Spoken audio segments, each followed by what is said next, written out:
Well, hello and welcome back to the Daily Brew, the devotional, where every single day we drink a new brew of coffee and we see what God is brewing for us in the Bible.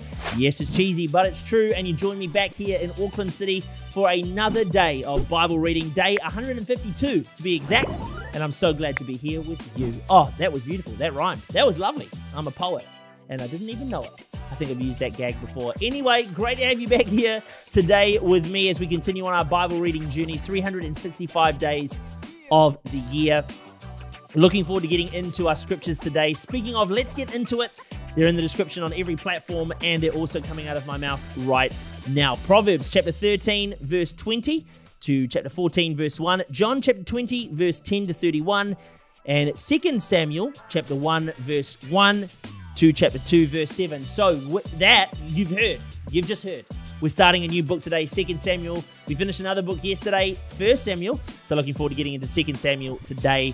It's going to be awesome. Let's talk brews, though, before we go any further into scripture. Let's talk brews, and today we have, for the final time, the all-press espresso blend right here, right now. Looking forward to giving this a go and seeing how this tastes. Now, it is the last time we're having this.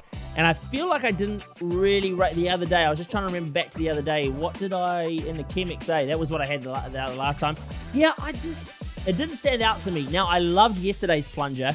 I gave it an 8, which, look, I still feel like I gave too high. But let's see today if this all-press espresso as a plunger gives us a little bit more good vibes only. Let's give it a try. After burning my mouth that one time, I'm always a bit skeptical. That's lovely. That's lovely. What there is there's a lovely caramel malt flavor in there, which I look, if you've ever had a caramel Tim Tam, this is giving me that vibe. Caramel Tim Tam vibes. I like this. All-press espresso.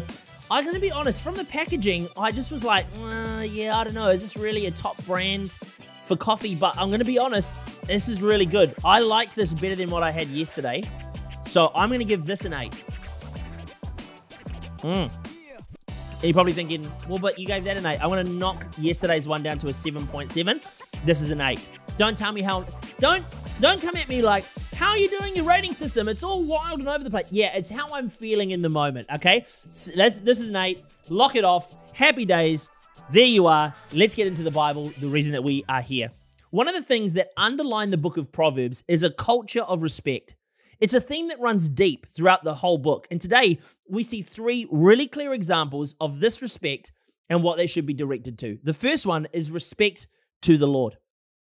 The word fear is best understood as respect. For me, even when it comes to the fear of the Lord, I think just as respect, I think maybe it just doesn't quite land the sovereignty or the reverence that the respect deserves. So I think adding things like divine respect or pure respect or reverent respect maybe it captures it just a little bit better. If we don't have respect for the Lord, the truth is that we're going to struggle to have true respect for others. The second one is respect to the wise. Now, Proverbs tells us whoever walks with the wise will grow wise. So the question we have to ask ourselves then is, well, who am I walking with? I was with someone recently in a school, and we were just doing some leadership development, and I was talking to them about who they've surrounded themselves with and whether or not they feel like they're the best people to surround themselves with. And they told me, they're like, yeah, look, I know that the people I'm hanging out with probably aren't the best for me, but they're my mates. And I don't really want to let them go. And what was interesting was that for me, I was like, man, you're going to be held back because they're your mates rather than getting also having some wise people you can walk with too. It's not about cutting every foolish person out of your life, but if you're spending the majority of your time with them, the truth is that you do become who you hang around. So the question we have to ask ourselves is, well, who could I add to my life that I could walk through life with who's wiser than me and who's happy to take me in a forward direction? Then I need to show them respect and do life with them. Thirdly, we have to put respect towards our home. We need to make sure that our home lives are full of respect, that we respect our children and our spouse. If we're single today, we need to respect ourselves and respect the Lord within our home. The truth is that we need to actively foster this culture of respect. And Proverbs actually encourages us, for all of the parents out there, to lovingly discipline our children as part of developing that culture. I wonder what your response is today to the reality that Christ rose from the grave. What's your response to that? At the time of recording, I'm 29 years old. I've had 29 Easters, and realistically, I could probably remember 19 of those Easters. We celebrate what God did for us on the cross, and if we're not careful, we can water down the significance and the reality of what Jesus really did for us on the cross. But we've got to be careful that we don't allow the fact that we're aware of what happens in the story, that we don't allow that familiarity with the story, I suppose, to rob us of the awe and the wonder of what Jesus did for us on the cross. Not only that, the fact that Jesus is alive today. Imagine what that would have been like to be the first person to see Jesus alive. Well, we see that Mary, she has an awesome reaction. Now, it's important to note that within the culture of the day, a woman's testimony wouldn't have been considered as legitimate as that of a man. That was the culture of the ancient Near East. Now, if the story of Jesus' resurrection was made up by John, and John was just simply spinning a yarn about the resurrection, the chances of him choosing a woman to be the very first person to see him is very slim. See, Jesus chooses not to appear first in fire and in lightning, but he chooses to appear in a close personal proximity. He chooses to do this with Mary. Now, this signifies two things for me. The first thing is that this is who Jesus is. He's a close and personal God. He's not coming with like, da-da, I've resurrected from the grave, bow down and worship me. No, he comes in the form of personal, genuine, intimate relationship. The second thing is that God, he cares about women. Where in history, women have been looked in as lesser than, God shows here that they are not. And he does that both in the context of the ancient Near East culture. This moment would have been revolutionary for the people reading this for the first time, for the people who John's gospel was written for originally, but even for us today. As we look at this story, we see that it's not male and female, it's male and female, it's mankind together. That's who God cares about.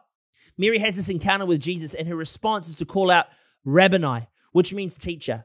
She had this moment of realization, and at this moment of realization, awe and wonder come upon her life, and she releases it. She realizes who Jesus is, and she releases this shout, teacher, teacher, this is who you are. And it's amazing that she has this awesome personal interaction with Jesus. And the truth is that we all need a personal encounter with Jesus. If all we have is head knowledge about Jesus, then we're never going to be able to enter to the fullness of life that Jesus has for us. We need a personal encounter that makes us come alive in the fullness of his Spirit. Before I move on from the story, I also want to touch on Thomas. Now, his nickname is Doubting Thomas. He was full of skepticism and doubt. He was clear, unless he himself saw the nail marks and put his fingers where the nails would have been in the wounds, he would not believe. Imagine the humbling he would have had when Jesus appears to him and tells him to touch the wounds and to stop doubting and believe. I've spoken to lots of people recently who are under the age of 21 and who are really struggling with doubt. There's a large amount of shame attached to this doubt, but I want to ask today why. If that's you, why are you struggling with shame and doubt? Listen, Jesus doesn't come to Thomas, his disciple, and shame him or guilt him. No, instead, Jesus, he comes to Thomas and he has an encounter with him. Jesus encounters Thomas. This encounter, it's set and designed to come against his doubt. I love that. This is what we're supposed to do with our doubt. It's not the doubt that's sinful. It's what we do with it that can be. If we turn our back on Jesus and reject him, turning to the world for satisfaction and for proof of life, then that's where doubt is bad. But when our doubts lead us to pursue God further, chasing him, making him the focus and leading us to an encounter, that's good. If we're looking to understand, we're always going to fall short. But if we're looking to encounter God, he will meet us. It might take some time, but God will always turn up and meet us at our heart. Listen, if you're struggling with doubt today, can I say this? Don't fake it till you make it. If anybody ever tells you to fake it till you make it, that is the worst advice anyone can give you. This thing's not fake, it's real. But in the testing of our doubt, we find faith come to the forefront. And that's the point. Don't fake it till you make it. Faith it until you make it. Have faith, believe in God, and believe for encounter. Okay, time for a new book, 2 Samuel. Now, the authors of 1 and 2 Samuel are actually unknown, and there are some suggestions that they may have been written by the prophets Nathan and Gad. And you can have a look at 1 Chronicles 29:29 for more on that. Now, these books were originally one book, but they were split in two by the translators of the Septuagint. That's a hard word to say. I practiced too. You know I sat there and I practiced. Septuagint in the 3rd and 2nd century Greek translation of the Hebrew Old Testament. These books are named after Samuel, not only because he's the main figure in the first part of the books, but also because he anointed the other main characters in Saul and in David. These books cover a period of time in Israel's history from the birth of Samuel to the close of the reign of David. And 1 Samuel presents the transition from Israel's judges to the monarchy after Saul. 2 Samuel deals almost exclusively with the history of David as king and presents a vivid picture of a theocratic monarchy, these are some big words today, in which the king represents God's rule over God's people. So that's what we're going to be reading about in 2 Samuel. It's really the establishment of a monarchy where God is at the top and we flow down. Now, throughout the story of 2 Samuel, we're going to see David portray the following qualities throughout the book. So I want to see if you can find them all. It's almost like a little Daily Brew game we can play together, okay? So here's the things that you need to see if you can find David's character showing: faithfulness, modesty, patience, courage, big-heartedness, trustfulness, and patience. See if you can collect them all throughout the journey throughout this whole book. That is 2 Samuel, and I'm excited to get into it over the next few days. Verse of the day. Verse of the day today, 2 Samuel 1:23. It's a little bit long, so go with me. It says, Saul and Jonathan, in their life they were admired, and in their death they were not parted. They were swifter than eagles. They were stronger than lions. What a wonderful example from David of how we should honor those even when they have caused us harm. I got to be honest, this is something I got to work on. When people have caused me harm, I'm real quick to cancel them, but I love this. Or not even cancel them, just cut them off. That's probably what I do. I just cut them off. But I have to work on this. I'm super convicted by David's response here. I want to be honest. I'm going to work on this. But I want to ask you the question, how do you respond to those people? If you were speaking about the people who caused you harm and they pass away, would you speak this honoring of them? I would like to think that I wouldn't just speak of them honoringly, but my heart towards them would be honoring too. Well, that is it. The Daily Brew done and dusted. Thank you so much for joining me today. Day 152 of 365 days wrapped up. Thank you so much to all of you who have already followed along on the podcast platforms, followed the podcast and rated. And for those of you who have shared this on your social media or with those around you who you think would benefit from this, thank you so much for doing that. It's a massive help. And to you, yes, you, I'm pointing at you, right at you with your eyes on YouTube. Thank you for joining us and following along on the YouTube journey. Feel free to subscribe if you haven't done so already and click the bell so you never miss a devotional upload. That is it though for today. Thank you so much for joining me here on the Daily Brew. Looking forward to getting into tomorrow, some more Bibles, some more brews, and some more fun. Though, until tomorrow, if it's a start of your day, have a great rest of your day unless it's sleep time. Good night, sleep tight, and we'll see you back here for day 153 on the Daily Brew.